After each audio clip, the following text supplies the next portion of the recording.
सारा जगत जड़ता से ही तो जूझ रहा है जी। और इसी जड़ता से जूझने में मनुष्यता संसार हो जाती है, उसका संसरण होने लगता है। जी।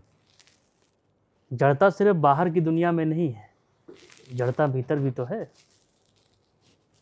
भीतर यदि संसार ना हो तो बाहर के संसार में ऐसा क्या है जो हमें बांध सके? भीतर की जड़ता ही तो संसार है। जीवन की जो यात्रा है वो बहने के साथ बीतने की यात्रा तो है, लेकिन जड़ता के प्रभाव में जब बीतना और खींचना ही जीवन का पर्याय बन जाए तो फिर प्रवाह का अस्तित्व कैसे रहेगा?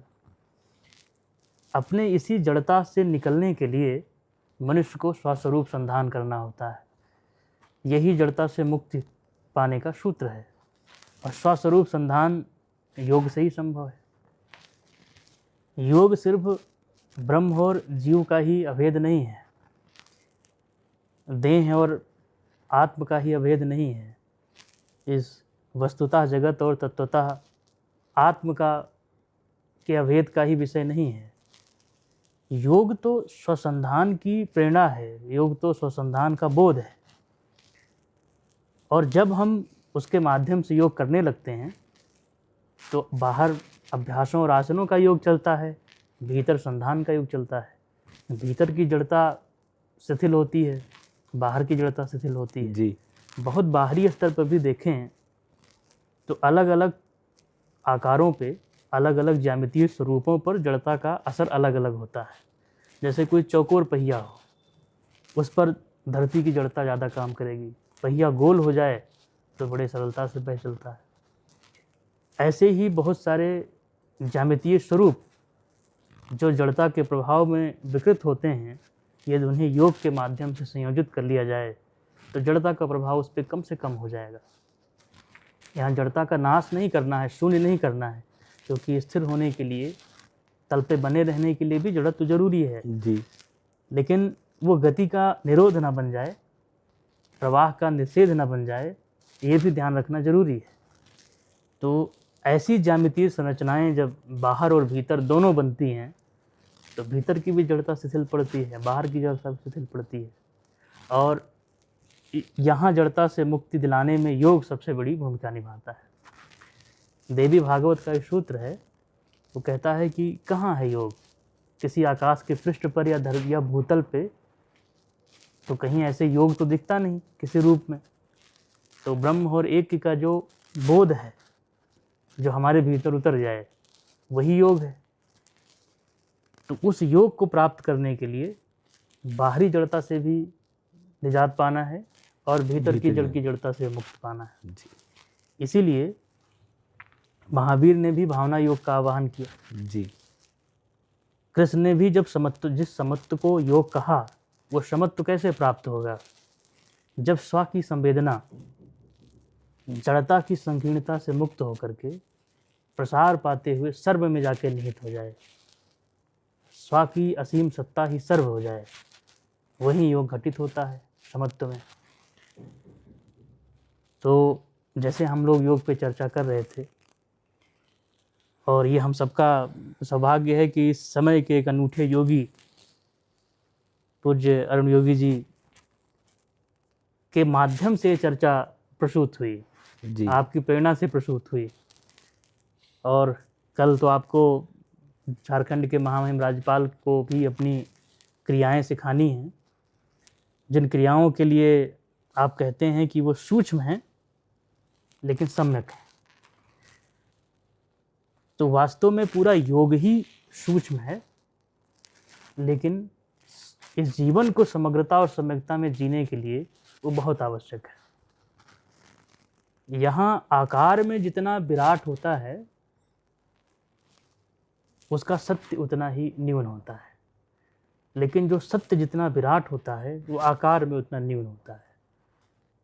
यानी प्रकट दुनिया में जो जितना ज़्यादा जिसका प्रसार है उसकी सत्ता उतनी ही न्यून होती है, और जो जिसका अंतः प्रसार असीमित होता है उसकी प्रकट सत्ता बहुत न्यून होती है। जी।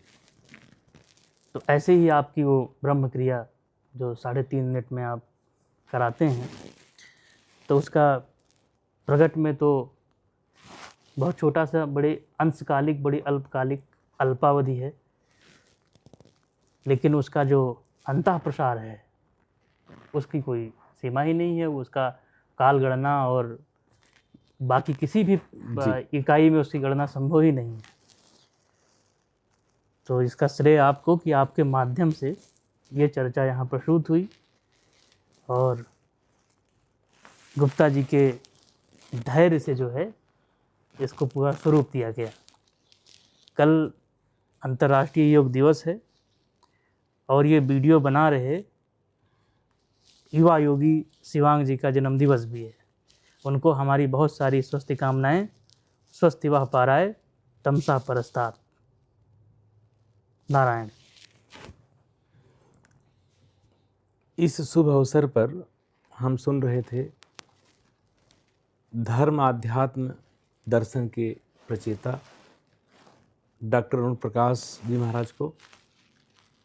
जो हम बात जड़ता की कर रहे थे, ब्रह्म और जीव की कर रहे थे, योग इन चीज़ों को जोड़ता है और इसका ज्ञान, भेद का अंतर योग के द्वारा ही आप प्राप्त कर पाते हैं। यहाँ तक पहुँचने के लिए, यहाँ तक के ज्ञान को प्राप्त करने के लिए आप नियमित गीता पढ़ें, योग ध्यान करें। लेकिन आज का जो योग हो रहा है, मैं बताना चाहूँगा, गलतियाँ और त्रुटियाँ बहुत हो रही हैं। मैं सिर्फ भारत में नहीं, पूरी दुनिया में घूमता हूँ।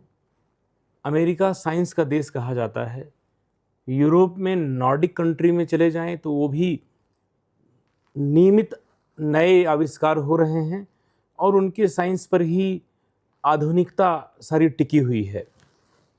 लेकिन योग लोग जब करते हैं तो मुझे लगता था कि बहुत साइंटिफिकली करते होंगे, बहुत मर्मज्ञ होंगे, हमारे योग को अपने साइंस के हिसाब से जोड़ के करते होंगे। लेकिन वहाँ भी जड़ता की कमी नहीं है। लकीर के फ़कीर भारत आए और सीखा और वही करने लगे। यहाँ के लोगों ने जो सिखा दिया, उनको अगर कोई व्यक्ति मिला, लगा कि कपड़े से योगी लग रहा है और भारत में योग मिलता है और उससे सीखा, जैसे सीखा वैसे वहाँ सिखा दिया। जब मैं उन केंद्रों में जब जाता हूँ, विजिट करता हूँ, तो बहुत दुखी होता हूँ कि योग को क्या हो गया है।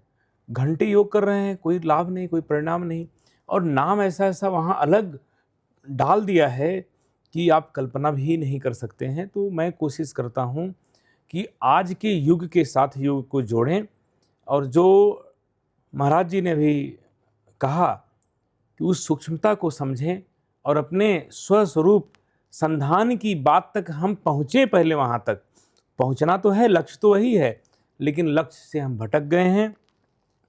अभी हम YouTube, Facebook सब देखते हैं तो 4-5 मिनट पर नहीं जाते हैं, 30 सेकंड पे ही चाहते हैं सब कुछ मिल जाए हमें। छोटी छोटी रील्स देखते हैं। तो उसी को ध्यान में रखते हुए कि मनुष्य चाहता है कि कम समय में सब चीज़ मिल जाए मुझे, तो हमने ब्रह्म क्रिया बनाई। तो ब्रह्म क्रिया 3.25 मिनट की है और इतनी सूक्ष्मता है और इतनी उसमें गहराई है कि आप घंटों जो योग करते हैं, शायद उससे ज़्यादा परिणाम वो 3.25 मिनट में प्राप्त हो जाएंगे, जब आप उसको एक एक सेकंड को जिएंगे और सारे परिणाम आपको मिलेंगे। आज एक हमने विश्वविद्यालय में भी प्रदर्शन हम लोगों का हुआ था और वाइस चांसलर के साथ, और कल राजभवन में योग दिवस पर होना ही है। और साथ ही एक बात बड़ी अच्छी आपने कही, उस पर गुरुदेव जी का मुक्तक है कि हम जड़ता से जूझते रहते हैं, अंदर की जड़ता से भी, बाहर की भी जड़ता से। गुरुदेव जी ने लिखा है, बाहर का नहीं, जीता जिन्होंने भीतर का युद्ध, उसमें से कोई बन गया महावीर और कोई गौतम बुद्ध। तो हमें बुद्धत्व को प्राप्त करना है, अंदर के कसायों को अगर मुक्त करना है तो योग के जो यम नियम में पहला चैप्टर है, सत्य, अहिंसा, परिग्रह और अस्तेय, इसको हम अपनाएं तो सच में अपने अंदर के कसायों को मुक्त करेंगे। और बाहर के लिए नियम, आसन और प्राणायाम को अपनाएं और उसके बाद आपकी यात्रा होती है प्रत्याहार, धारणा और समाधि तक पहुंचने की, तो ये अष्टांग योग के द्वारा आप समाधि तक अपने स्वरूप के संधान को मूल रूप से अपने आप से जुड़ पाएंगे। और अंदर से अगर आप जुड़ गए तो अंदर में ही एक अलग संसार, पूरा ब्रह्म जो पूरा ब्रह्म में स्थित है, वो आपके पिंड में स्थित है। और अपनी आत्मा को परमात्मा बनाएं। परमात्मा कहीं बाहर नहीं है, आपकी आत्मा ही परमात्मा का स्वरूप धारण कर ले, वही योग है। जय गुरुदेव। और इसी के साथ शिवांग योगी को बहुत बहुत शुभकामनाएं और बधाई इस योग दिवस पर। और इस यात्रा के जो समन्वयक और जो है संचालक हमारे गुप्ता जी को बहुत बहुत आशीर्वाद हम दोनों की तरफ से। और जितनी बातें आपने एक साधना पद्धति को योग से कैसे सिद्ध की जाए, जो हमारी अंतर की यात्रा और संधान की बात आपने की, इस गहराई तक बिरले लोग ही पहुंचते हैं जो गहराई लिए हैं। विद्वत परिषद को आप ज्ञान देते हैं, तो इसमें सभी के लिए है। बाहर के योग, अंदर का योग, सब पे चर्चा हुई और बड़ा आनंद आ गया। और इसको हम चाहेंगे ज़्यादा से ज़्यादा लोग खुद इस आपके ज्ञान को आत्मसात करें और दूसरे तक जोड़ें, जन जन इसका लाभ लें और प्रसार करें। और ब्रह्मक्रिया ज़रूर आप करें। ब्रह्मक्रिया का भी लिंक यहाँ हम देंगे और आप इस योग दिवस पे ब्रह्मक्रिया करें। और डॉक्टर साहब ने जो मार्गदर्शन किया है उस पर चिंतन करें। योग का वही मार्ग है जो आपने बताया है। जय गुरुदेव। नारायण। सारी बातें लगभग